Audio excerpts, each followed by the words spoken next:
of like what he talks about is interesting because the principles that he talked about when I read it the first time, I was like, he talks the same principles as Jesus, but he lived Yeah. before Jesus, right? It helps to have my mic on.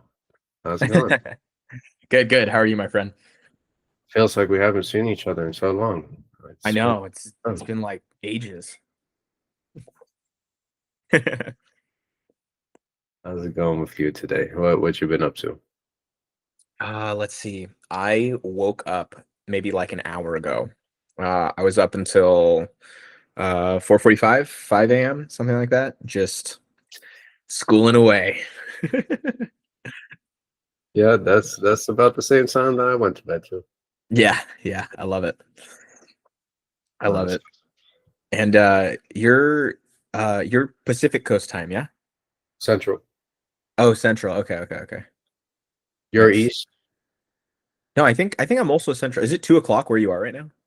Yeah, it's 2 o'clock. Oh, boom. Yeah, there you go. Okay, we're same time zone. Yeah, there. Together. So I know when we put this together, you have the communications community. So Yeah, is it more so you're really totally switching into making some lemonades? I'm really totally switching into making some lemonades. It has I mean, I'm still down to talk about communication, that knowledge has not left me. But but yeah, I've totally switched to the lemonade stand, and it's been already already significantly more successful than 3 weeks of the communication connection, and I've been doing Awesome. it for 2 days. Yeah. Oh, that's dope. Yeah. I was just thinking, like, this thought popped into my head, and I was like, that would be messed up. Like, imagine if every time we switch, like, things, it's like, okay, you lose all your memory from everything that you just did previously, Oh and then yeah. now you have the capacity to like do this career. That would be crazy, That would be wild. That really would be. That would also suck. Like, right? life experience would literally mean nothing, you know? Exactly. That would be a You know? dope movie. I ain't gonna lie. It would be like only a select few people, like the rich, maybe it's like, some have you watched that movie about time? I think it was Limitless or something like that. Oh, with Justin Timberlake? Yes, yes, yes. Yes. Love that movie. So it's like it's the same thing, except it's like memory capacity. So you gotta buy Yeah. your memory capacity. That would be kind of crazy. Ooh, I actually really like that idea. That's a really good idea. No, I love somebody has to make it. Whoever Yeah, you are. yeah, the filmmakers of the world, you guys got to do that. That's too much for my blood. Right. No, that's awesome. So I guess let's get a quick intro of who you are and your new community and stuff like that. And Sure. I'll just Sure. community in the back. Sure. Okay. So, um, my name is Richard Lando, and I like pina coladas and long walks on the beach and getting caught in the rain. I'm just kidding. Okay, I'm glad you got that reference. I love There we that. go. Oh yes, excellent. Thank you, thank you. Anyway, so my name is Richard. I just started a brand new community called the Lemonade Stand, and it's all about like having fun and having a good time. I've spent most of my waking hours on school over the past month, literally since I've joined.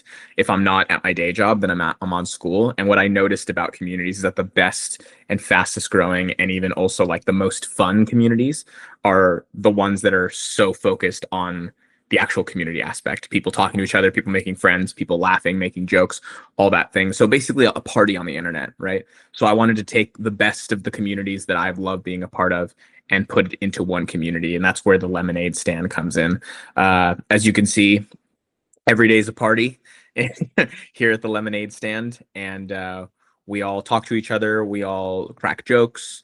There's daily like posts that are happening where I'm gonna, it's brand new, so it's just starting, but like on Mondays, it'll be like Music Mondays. So I'll have everybody like post about like some music that they like, or if we have any artists in the room, then like they can post a song that they've been working on, Tasty Tuesdays where everybody's going to come together for a live and we're all going to eat food or make food together.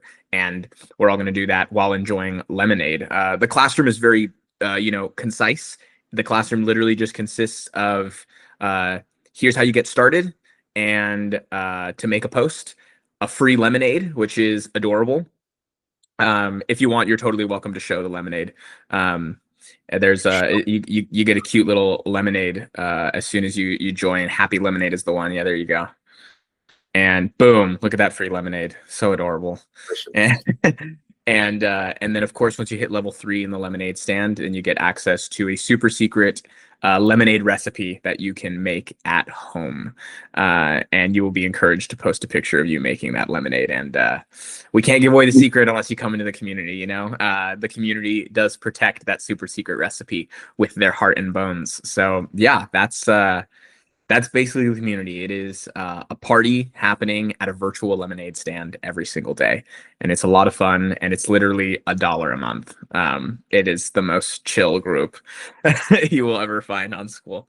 But yeah, that's basically the lemonade stand. And I'm really, really excited about it. I've had a lot of fun growing it. Thank you. I appreciate you talking about it. It's really dope. Like, to because it's great to see how fast the switch happens, It's Yeah. like once you found something that was like, no, actually, like just seeing other communities and what I enjoy, it's like it has to be different, even though the Yeah. the skill is there. Yeah. Of course, of course. I agree with that. I originally had done, communication as my community just because I'm so well read on the topic. I've spent so much time reading about communication and the communication cycle and how it works. But the community just felt very serious. And yeah, I can grow a serious community, but it just didn't resonate with like who I am as a person. Like I'm not a very serious human being. And I like to be silly and have fun and be goofy. And I think for a community to do well personally, I think it needs to somewhat resonate with who you are as an individual, and that will definitely allow it to continue to grow because your personality will come out in the posts, yeah, literally that that is that is as perfect as it gets. I showed my brother and my cousin a screenshot of that GIF, and I was like, Like, "Hey, the new community's up," and they were like, "That is you as a person. I hope you know that." And I was like, "Great, sounds good." yeah, I was thinking about putting a gift that was a little raw, and I was like, and buns. Like I think I did say something about it. No, no, I don't think I did. Damn. Maybe I was thinking it in my head.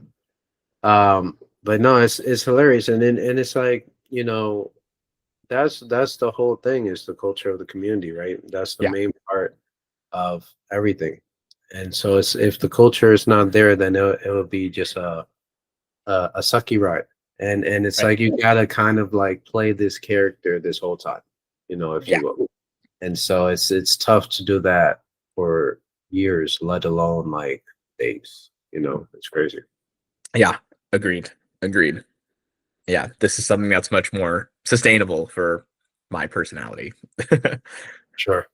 Yeah. I guess. Do you have any favorite books? Like, what's one book that like you really found value in? That I really value, just like overall, like just Like, overall book. overall, or like whatever book like is your book. It could be a silly book. It could be whatever book like you like.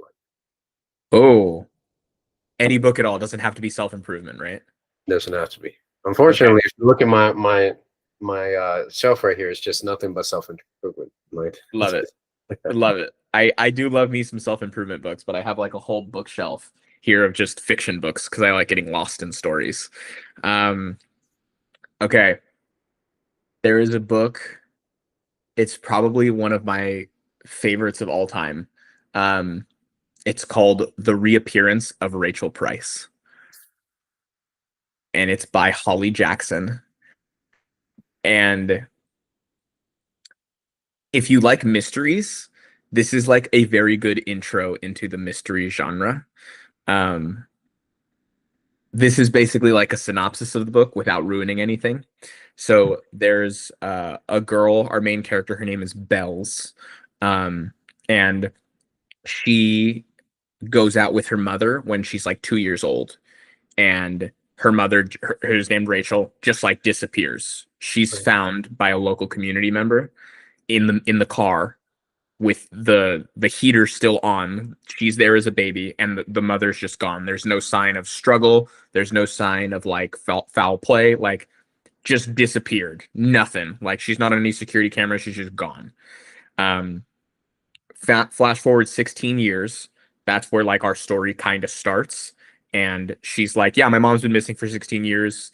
There's this documentary crew that's making a documentary on her disappearance because it's been the craziest disappearance of all time. She didn't steal money. She hasn't reappeared anywhere. There was no signs of struggle. It's like the craziest thing ever. There's like no explanation for why this woman has disappeared and why she's been gone for so long. Some people think she's dead. She has hope that she's still alive. So the story begins with that. And literally in the first chapter, her mom reappears out of nowhere, just like in the middle of the woods, and like knocks on the door. And the whole story is about what the hell happened. And it would blow your mind. Like every single time you hit the next chapter, you're like, oh, I know what happened. This person did this. This is what happened. And then when you get to the end of it, you're like, okay, I have no idea what to think. It's such a good story, and it'll throw you for a loop every single chapter. I highly recommend it. It makes sense why you're the communication guy, because stories is like very important when it comes to communication as well, to tell your point. That's really dope. Yeah, thank you. I agree with that. What about you? Book a book for Emmanuel, whether it be self-help or fiction, anything at all. Would it have to be?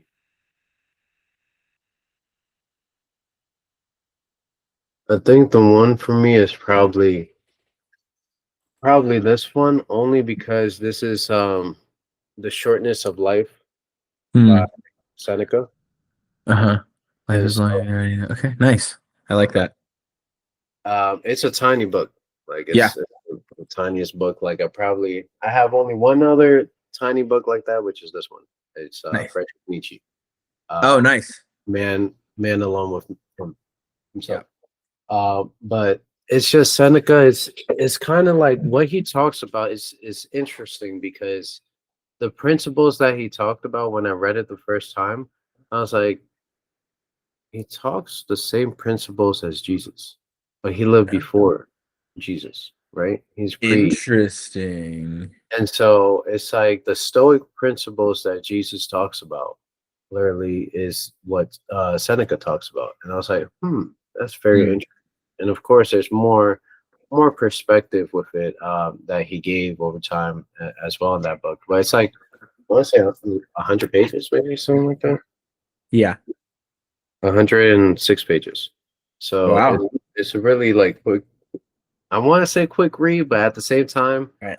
pondered over like stuff that happened Yeah, there. So like, let's just see what one highlightation of sure. this. Um, that a soul which has conquered so many miseries will be ashamed to worry about one more wound in a body which already has so many scars. So it's like, Oh, right. So I love that. Yeah. so it's like it's nothing but stuff like that literally in here. Wow. You So know, that's first beautifully written. That guy is a genius. I love that. And I agree with that. I That's so funny. I was talking to my brother about this literally the other day. My brother and I kind of theorize about this thing called the line of suffering. Okay, stay with me. It's on that topic, okay? The line of suffering. Have you noticed there are people who the smallest annoyance in their day devastates their day. That's it. Their day is ruined. They spill their coffee or they're 5 minutes late to work. Just the little annoyances of the day, and that's it. They just spiral. And then you see other oh, people. oh, Yeah. yo man, what the hell? Yeah. Why on the floor like that? Exactly that. And then very similarly, there are other people who they can go through all those annoyances unfazed, and maybe even they can get their car totaled on the way to work, and they'll still be like, insurance will take care of it. Like nothing phases them. My theory in what I've seen between these two archetypes of people is that one of them is over the line of suffering and one of them is below the line of suffering. So here's what I mean. I think when somebody has suffered to a certain degree in life and they've gone over this imaginary line, everything else by comparison that happens just doesn't face them. Like they're not going to be in misery from anything. But if somebody is below this line, maybe they've lived a very coddled or very privileged life, Right. then everything is going to be a hindrance for them, because by definition, that's the thing that's making them suffer the most. So based on where you are on this imaginary line of suffering, and this line is different for everyone has a different threshold of suffering. For some people it can be something as like, hey, your parents getting divorced, and for some people it could be something as like, oh, the death of a family member, right? There's no way to like really quantify, because for everybody it's different. But once you have crossed that line of suffering, life can't phase you anymore, and now you can really get started. Like this is like this theory that we put together, and I think that quote encapsulates that so much. And it's incredible because it's like you said that people like rich people's kids have a bit Mhm. of a harder time in life because of that. Yeah, And that's so right. it's like little things like, oh, but Rick got a Ferrari and you got me a BMW. How? Oh my gosh. Uh, so it's like, so it's like these problems like that. It's like if that's what ticks you off, it's like, damn, Yeah, life is gonna be hard for you, brother. yeah, Um, yeah, so it's like, and then it coincides with ask for wisdom, and you'll yeah. get things to be wise about. And Right. so that's what the teaching is, right? It's like you've you failed so many times that now failure is familiar, and it's Yeah, like, oh, this is just another day. It's not yeah, anything different. yeah. That's right. That's definitely right. That honestly, that's why I switched my community so fast. I was like, oh, this isn't working. All right, next. But that's how fast you gotta make decisions because it's like if you Yeah, fail forward, you do it way faster. So you gotta like be yeah, quick on decisions, and that's really good because yeah, it's like the faster you make the mistake, the faster yeah, you can learn from it and move on. yeah, yeah. Agreed. Agreed. I also love that you mentioned how this man Seneca, he came before Jesus. Um, Question for you. I asked this of all people. Um, oh, well, first of all, are you religious? Um, let's say I don't really care, like That's because it fair. doesn't Mhm. relatively matter from because I went to church Uh-huh. when I was a little kid for like Sure. with my grandma every Yeah. week, Yeah. like 4 or 5 days a week. Yeah. Oh wow, that's intense. Yeah. Yeah. So like I had to suffer through like Yeah. however long that period of time was because like it's Yeah. like a dark memory in the For back sure. of For sure. and so it's just I learned that I don't have to go to church to like worship anything. Like it's all Sure. within me. Like Yeah, I I agree with that. commune with God in the darkness. Sure. Okay, close my eyes. Hello, we're here now.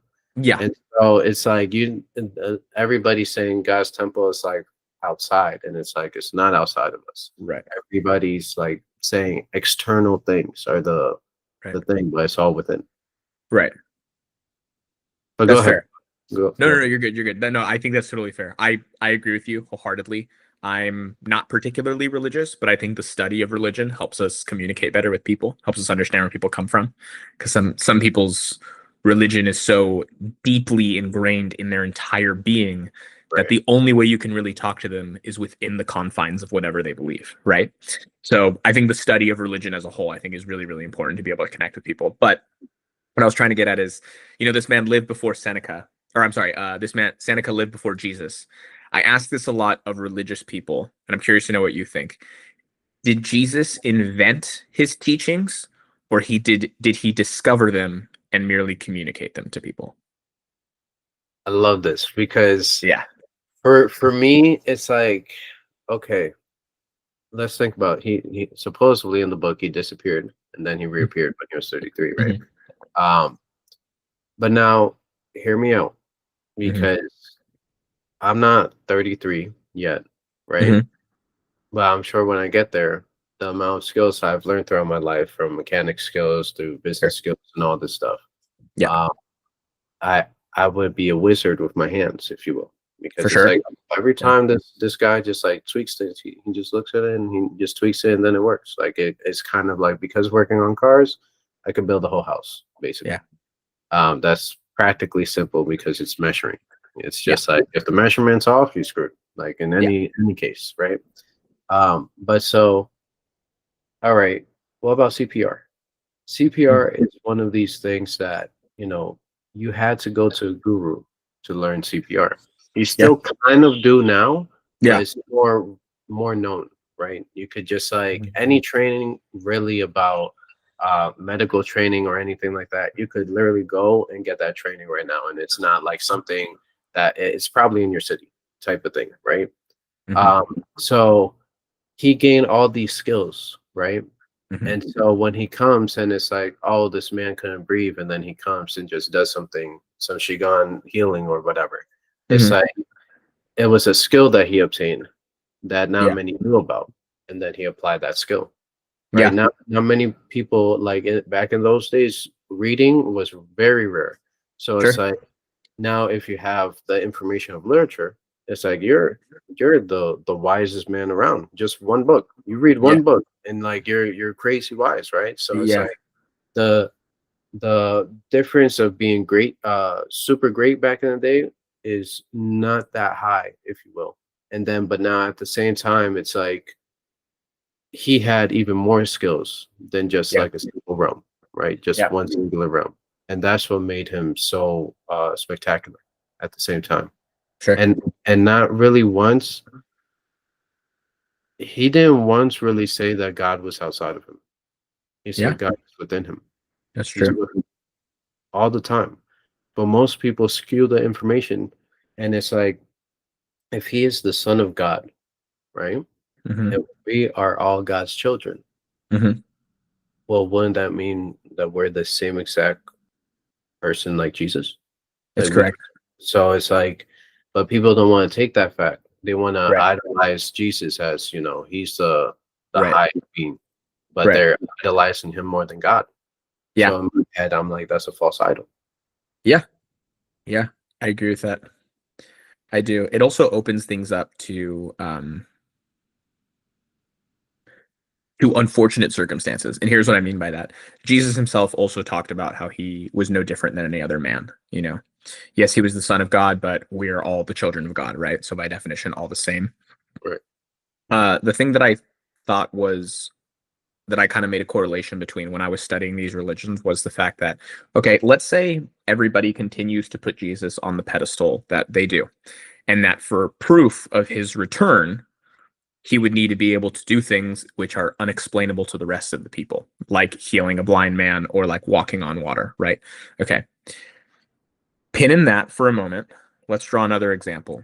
If we dropped a motorcycle engine in 1492, they would think it's something out of this world. They would think it's something of magic.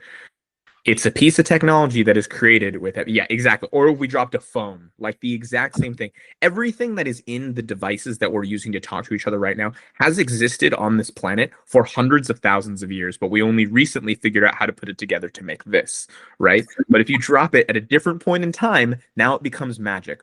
What is to stop, whether it be a person or a government entity, from advancing technology so far beyond human capacity that they could make a single human appear as if they are doing a feat of magic?